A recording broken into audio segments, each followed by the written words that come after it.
Bonjour à tous, bonjour Muriel, je suis très contente de te recevoir aujourd'hui pour le troisième épisode de notre série au sein du collectif des femmes et entrepreneuses du Grand Est. Et aujourd'hui, la thématique que nous allons traiter est l'entrepreneuriat militant.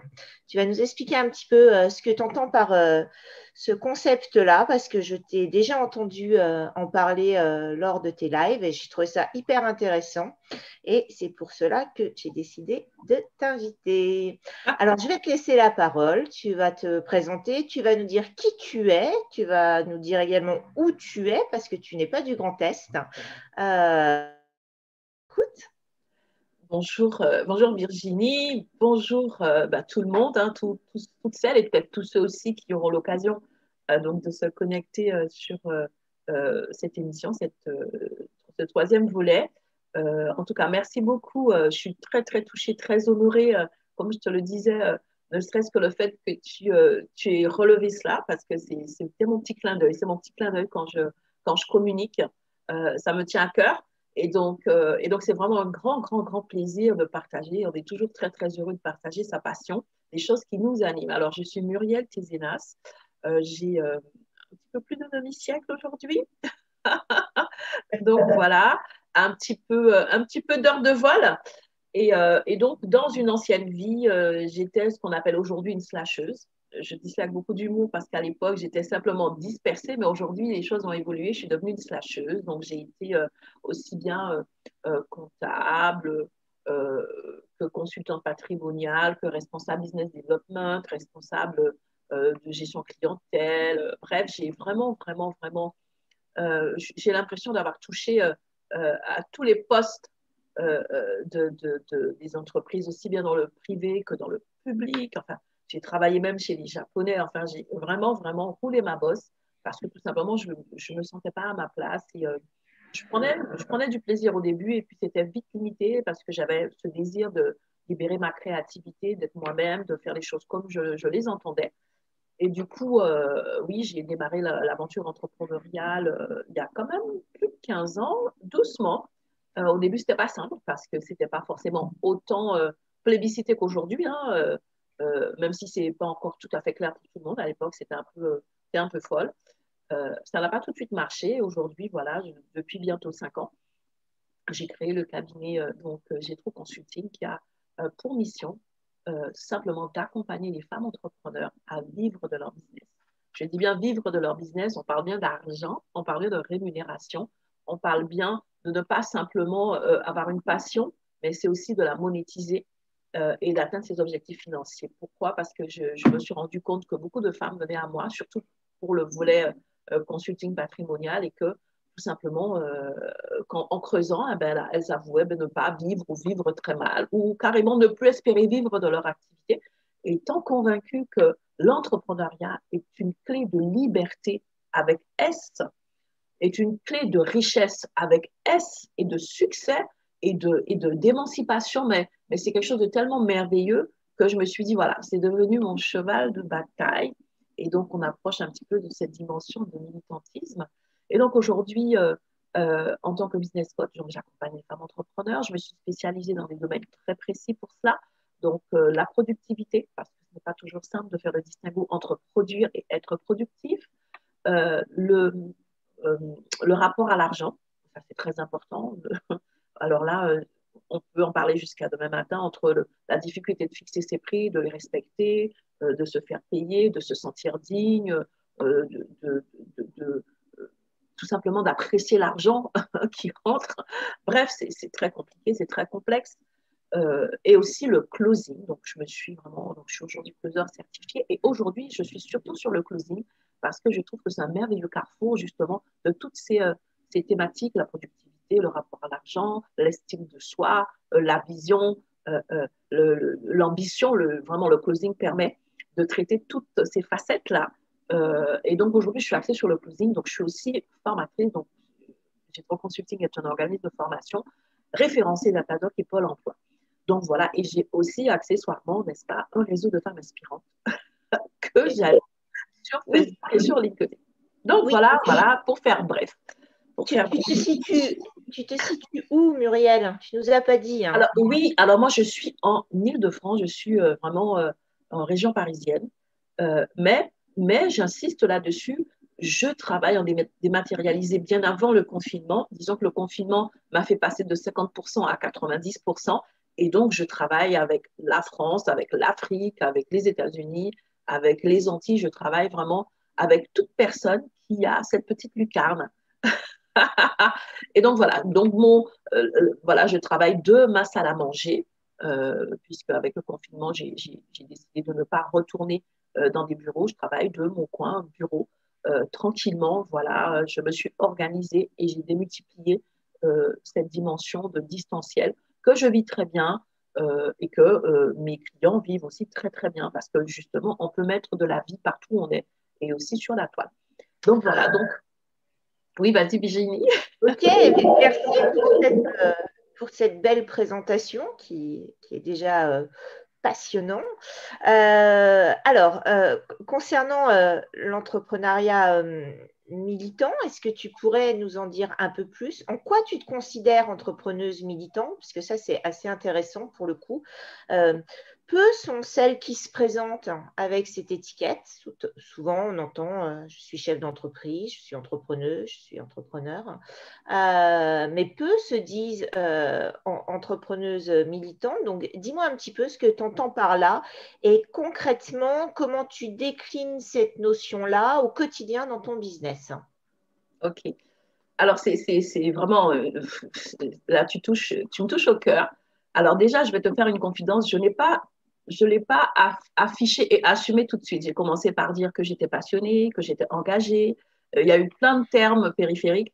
Et vraiment, c'est cette année que je me suis dit, mais écoute, pour moi, ce que je fais, je le vis comme du militantisme.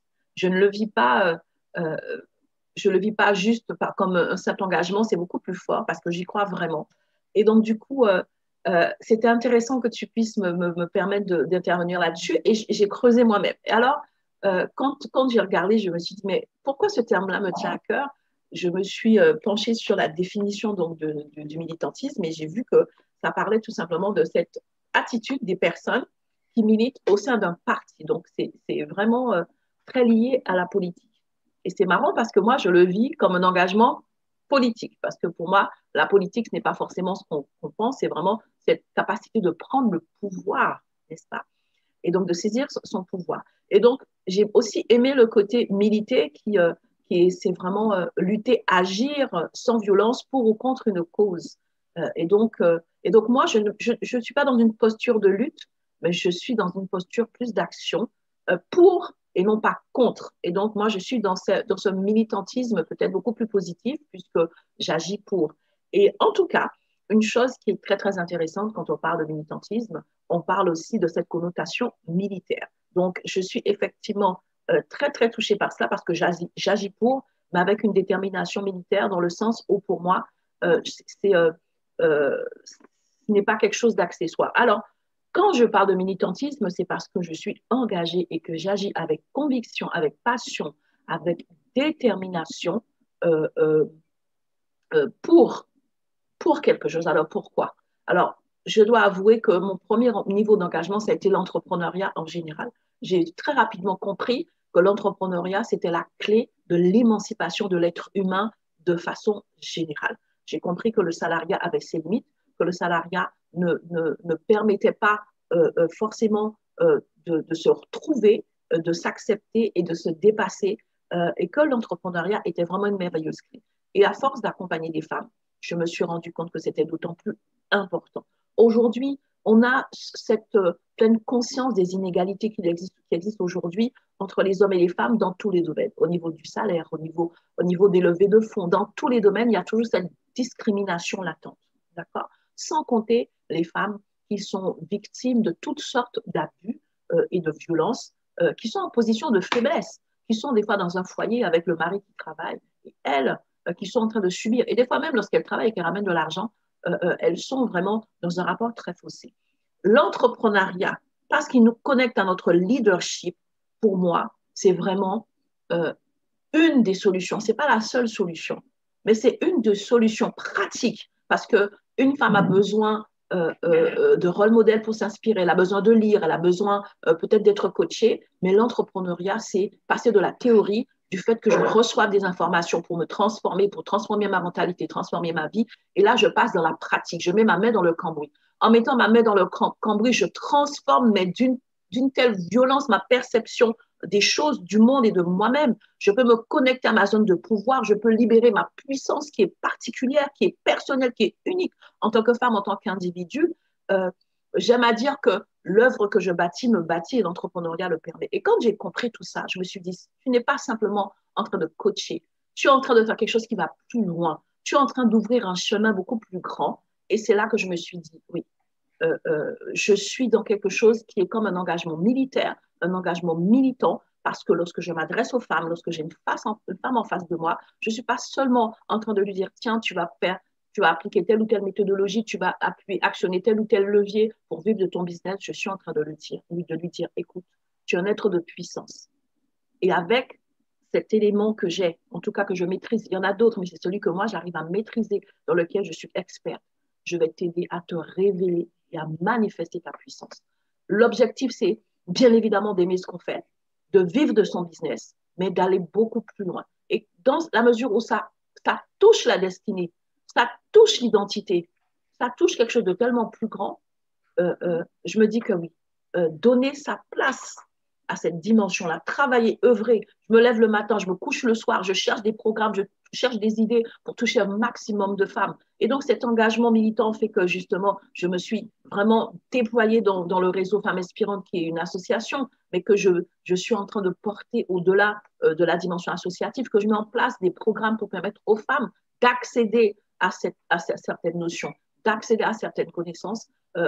Oui, lorsque ce n'est plus quelque chose d'accessoire, lorsque ça devient quelque chose qui, en tout cas pour moi, qui relève de ma respiration du quotidien, qui relève d'une vision claire.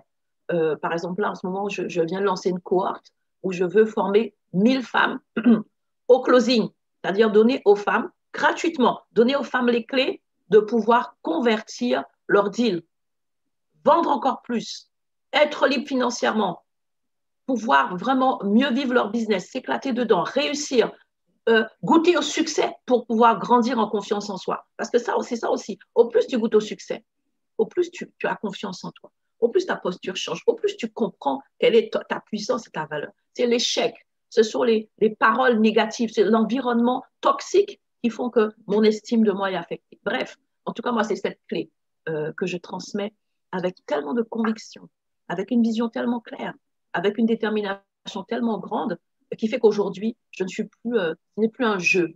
Même si je le vis avec la légèreté d'un jeu, c'est ma respiration, c'est le battement de mon cœur. Et c'est pour ça que je parle de militantisme. Et je crois que, excuse-moi de finir là-dessus, que nous, femmes, parce qu'on a un cœur tellement, mais le cœur d'une femme, c'est une nation en elle-même.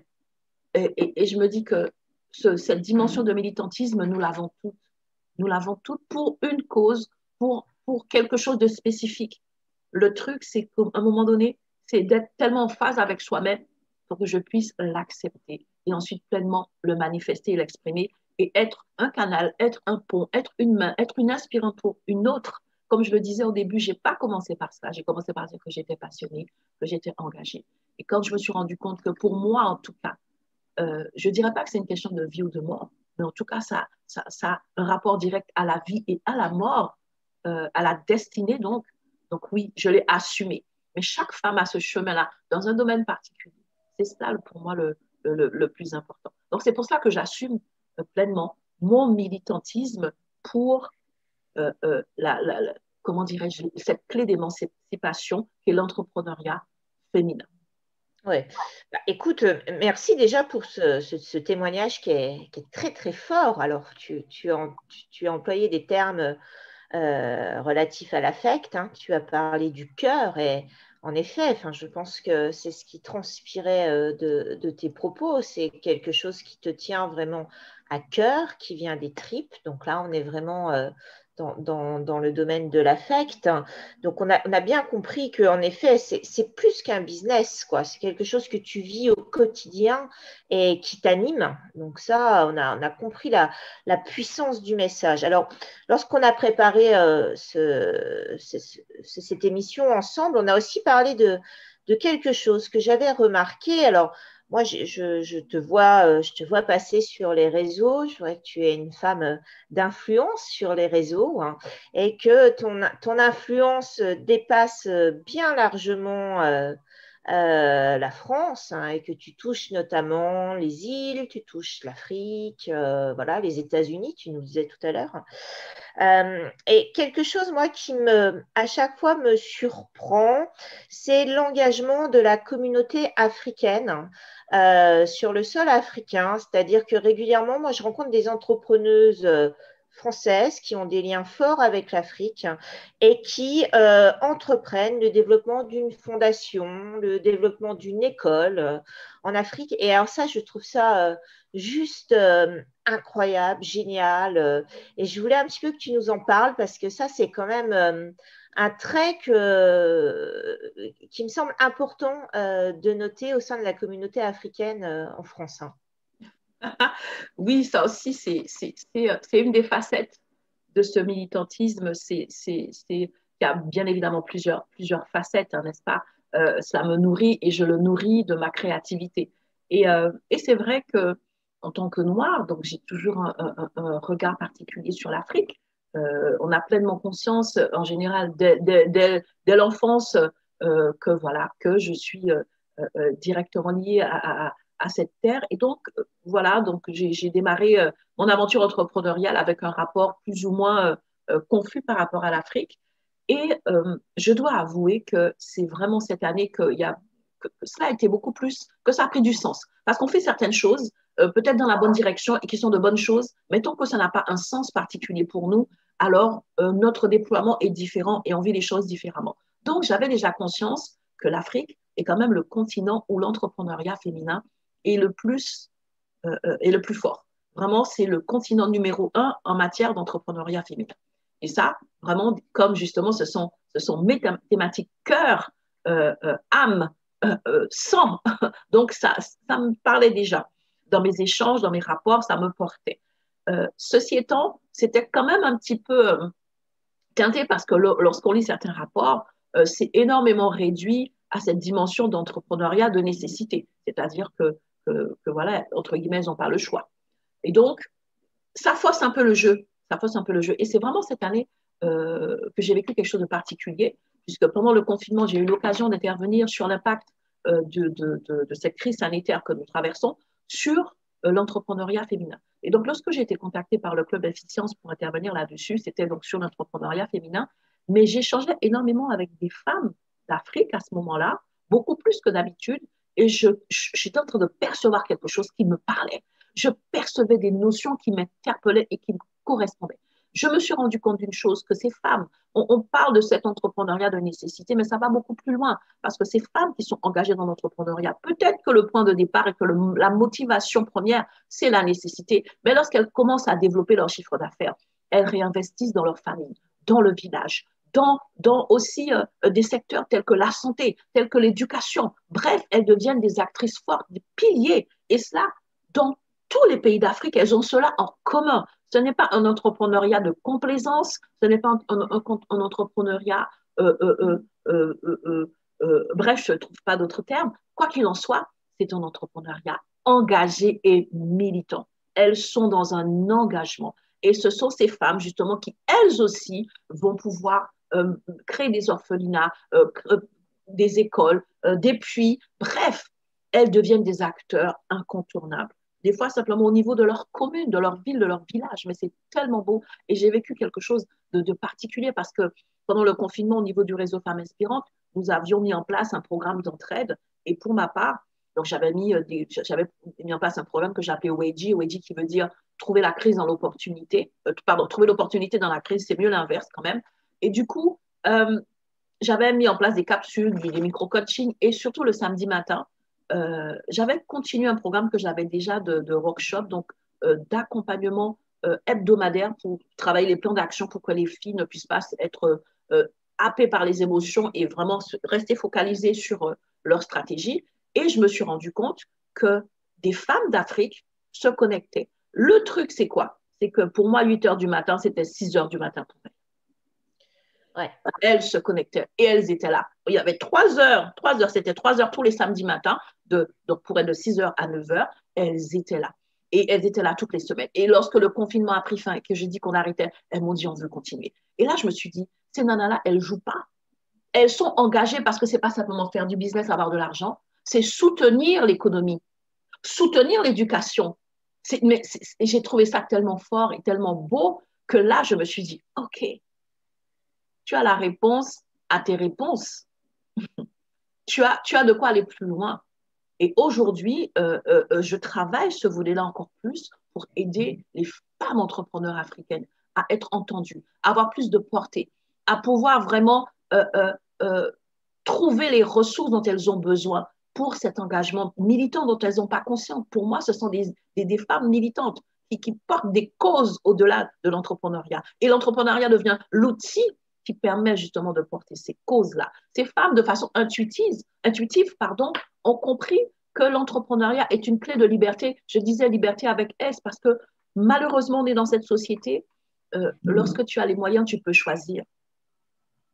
Le fondement de la liberté, c'est de pouvoir choisir. Choisir son mari, choisir son travail, choisir son environnement, choisir de dire non. Et aujourd'hui, ce choix-là, qui est vital, qui est tellement, non, qui ne doit même pas être contesté. Il est en permanence remis en cause pour les femmes. Lors d'une négociation salariale, lors de ceci, elles n'ont plus le choix. On ne veut plus leur permettre d'accéder à cette dimension de choix. Et en Afrique, ces femmes entrepreneurs ont compris qu'avec l'entreprise qu'elles sont en train de développer, elles peuvent reprendre cette dimension de choix, donc de liberté. Ce n'est pas simple. Ce n'est pas simple. Elles m'ont expliqué leurs problématiques, mais elles ne sont pas découragées. Elles ne sont pas démotivées. Elles ne sont pas démotivées. Et elles savent apprécier chaque résultat, aussi petit soit-il. Elles savent vraiment célébrer chaque chose parce qu'elles connaissent la valeur. Et donc, vraiment, les choses sont en train de se construire par rapport à ce programme au niveau des femmes africaines. Et pour tout vous dire, j'ai décidé de me faire accompagner parce qu'il y a quand même plein de choses que je dois encore apprendre. On est tous dans des apprentissages, dans des domaines différents. Donc, pour pouvoir répondre de façon plus ciblée, plus précise et aider aussi les femmes entrepreneurs situées en Afrique, pas seulement africaines, mais celles qui sont là-bas, qui sont dans des villages, qui ont des fois des problèmes de connexion et ainsi de suite. Je suis en train de me faire accompagner. Je suis engagée depuis le début du mois d'octobre. Alors, pas encore suffisamment assidue parce que j'ai plein d'activités. Mais en tout cas, c'est un programme sur plusieurs mois, sur 4 mois, avec Ascan de Moussa Camara, qui lui, il est au Sénégal et qui nous apprend vraiment à bâtir notre projet entrepreneurial pour pouvoir aider justement cette cible-là. Et donc voilà, cet engagement militant pour l'entrepreneuriat féminin, pour que la femme puisse trouver les clés de ses choix et de sa liberté grâce à l'entrepreneuriat, a encore plus trouvé du sens. Et je me suis rendu compte qu'on parlait le même langage avec les femmes entrepreneurs d'Afrique. Et ensuite, je me suis dit, mais Muriel, mais attends, mais si à travers ce que tu es en train de faire, tu peux aider l'Afrique et donc cette matrice à encore plus développer, maintenir et donner plus d'impact à cette position de leader en matière d'entrepreneuriat féminin, mais waouh, pour moi, je suis dans une mission de vie incroyable parce que avec ce qu'on est en train de traverser, oui, ça peut être un petit peu remis en cause, mais je dis, il faut que l'Afrique garde ce leadership dans un domaine tellement fort, dans un domaine tellement porteur, dans un domaine qui peut transformer les choses. On dit toujours que lorsqu'on éduque une femme, on éduque une nation. L'éducation entrepreneuriale, c'est une vraie éducation. Et lorsqu'une femme est éduquée à cela, alors je pense qu'elle peut transformer les mentalités au niveau de nation et peut-être que c'est la clé pour ces luttes, entre guillemets, de genre, ces luttes d'égalité. Peut-être que c'est une clé. En tout cas, moi, c'est la clé que j'utilise, à laquelle je crois, pour pouvoir permettre aux femmes vraiment d'être elles-mêmes. D'être elles-mêmes. Lorsque tu as le choix, tu es toi-même. C'est lorsque tu n'as pas le choix que tu es quelqu'un d'autre. Tu es ce que l'on t'impose que tu finis même par intégrer, à croire que cela vient de toi. Et donc, vraiment, c'est cela. Et je me sens alignée avec cette vision, même si, comme je le disais, c'est intuitif, c'est pas clairement énoncé comme je le fais aujourd'hui, parce que j'ai pris le temps de l'introspection pour cela, pour pouvoir l'accepter, le porter, l'incarner. Mais on est aligné en termes de langage, en termes de vision. L'entrepreneuriat, c'est vrai que j'ai démarré en disant que c'est pour aider les femmes à vivre de leur business, mais c'est tout simplement pour aider les femmes à vivre aujourd'hui mon engagement militant. C'est très, très intéressant ta vision par rapport à l'entrepreneuriat féminin en Afrique. On voit bien qu'en effet, on part d'un entrepreneuriat de nécessité, ce que tu as bien verbalisé, c'est-à-dire qu'à un certain moment, on est aussi sur de la survie économique pour ces femmes-là. Et de cette notion-là, elle la sublime, alors consciemment ou inconsciemment pour certaines, elle la sublime en un entrepreneuriat militant. Et donc ça, c'est juste, c'est incroyable. C'est vraiment incroyable. Et oui, et les chiffres montrent que les femmes africaines peuvent reverser 90% de leur chiffre d'affaires dans un projet au niveau de l'Afrique. 90%, c'est énorme. Elles peuvent aller jusqu'à 90%, c'est énorme. Ouais. Là, c'est un don de soi. C'est vraiment être, si ce n'est pas du militantisme, alors je mange mon chapeau. Est-ce que tu penses que c'est culturel, que cette générosité-là est propre au peuple africain? Est-ce que tu l'expliques comme ça? Alors, je vais dire que ce n'est pas du tout le même contexte. Donc, les engagements ne sont pas les mêmes.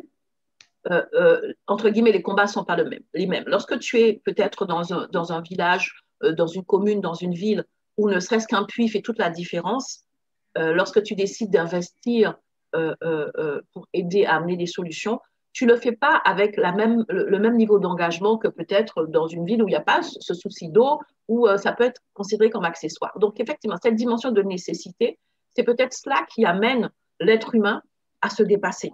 D'accord? euh, Dans ma vision, l'objectif, c'est de ne pas rester. Ça peut être un point de départ.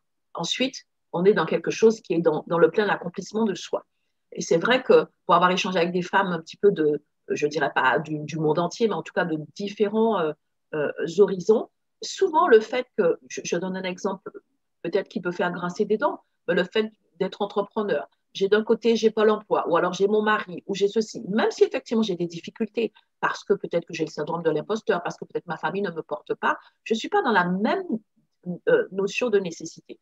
Et du coup, je suis peut-être dans un environnement où les besoins ne vont pas m'amener à m'engager de la même façon. Et lorsque j'aurai même des revenus, il faut vraiment que j'ai déjà une vision sur un besoin spécifique, peut-être en Afrique, pour que je puisse m'engager au-delà de ce que je peux faire au quotidien. Donc, c'est vraiment, euh, c'est le contexte. C'est vraiment, alors ça devient après culturel, mais c'est le contexte. Mais c'est quelque chose que, pour moi, je trouve positif. Et c'est ce qui fait l'équilibre du monde.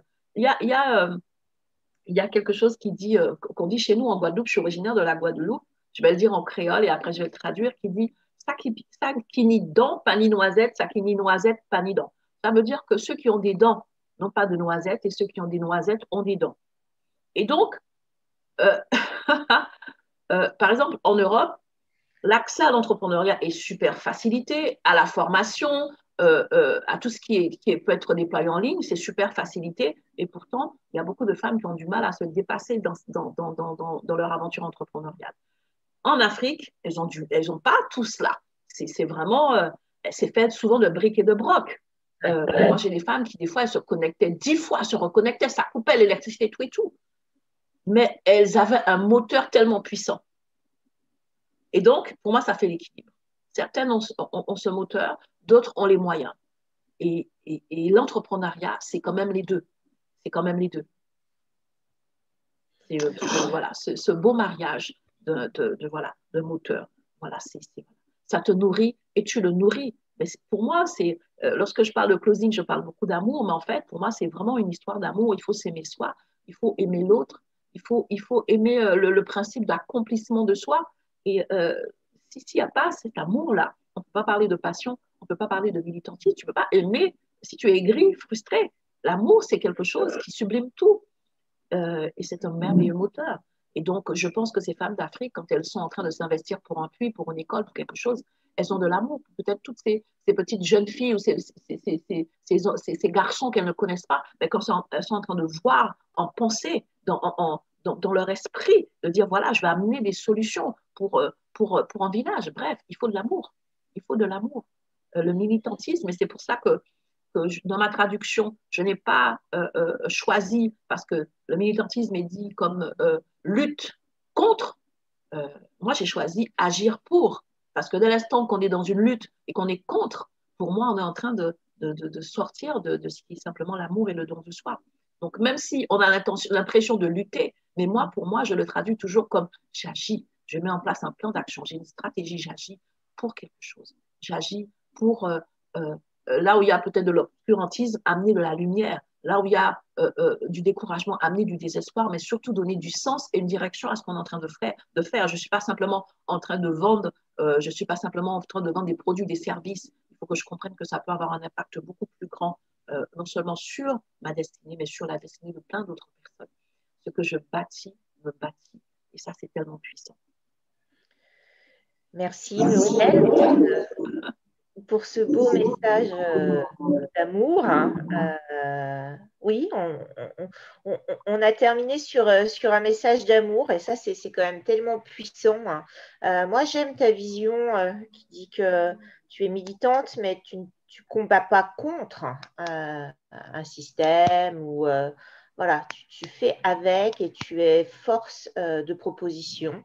Voilà, bah, écoute, merci d'avoir partagé ce témoignage. On mettra tous tes réseaux dans les commentaires, notamment ton réseau de femmes inspirantes, où tu communiques beaucoup. Il y a beaucoup de choses qui sont organisées, des lives, des masterclass. Donc ça, c'est juste génial. Et j'invite toutes les femmes du collectif, des femmes entrepreneuses du Grand Est, à aller faire un tour sur tes réseaux et puis à rentrer en contact avec toi parce que voilà, tu nous as montré que tu étais une vraie belle personne, très généreuse. Et merci pour tout ça, Muriel. Merci beaucoup. Merci vraiment de me permettre de parler de ce qui m'anime. Et je suis convaincue que nous le sommes toutes. Et c'est pour cela que j'ai appelé mon réseau Femmes Inspirantes. Des femmes me demandent des fois, mais je ne suis pas une inspirante. Tu l'es forcément pour quelqu'un d'autre à un moment donné. Le processus, ça va être simplement de te permettre de le comprendre, de l'accepter, de l'embrasser et de le révéler encore plus. Mais ce que moi j'incarne, toutes les femmes l'incarnent, en tout cas, ont ce potentiel-là. Et lorsque on peut aider une après l'autre à le faire, mais je crois qu'on est en train d'éclairer le monde entier, l'univers entier, mais c'est merveilleux. C'est merveilleux. En tout cas, merci de me permettre voilà, aujourd'hui de partager cela et de dire aux femmes, mais nous sommes des êtres de lumière, nous sommes des êtres de vie, d'amour et de puissance. Oui, oui, oui, oui. Je ne suis pas qu'une entrepreneur. Tu n'es pas qu'une entrepreneur. Femme du Grand Est, vous n'êtes pas que des entrepreneurs. Ouais. Très bien. Merci Muriel. Merci beaucoup Virginie et puis à très vite. À tout vite. Salut. Merci.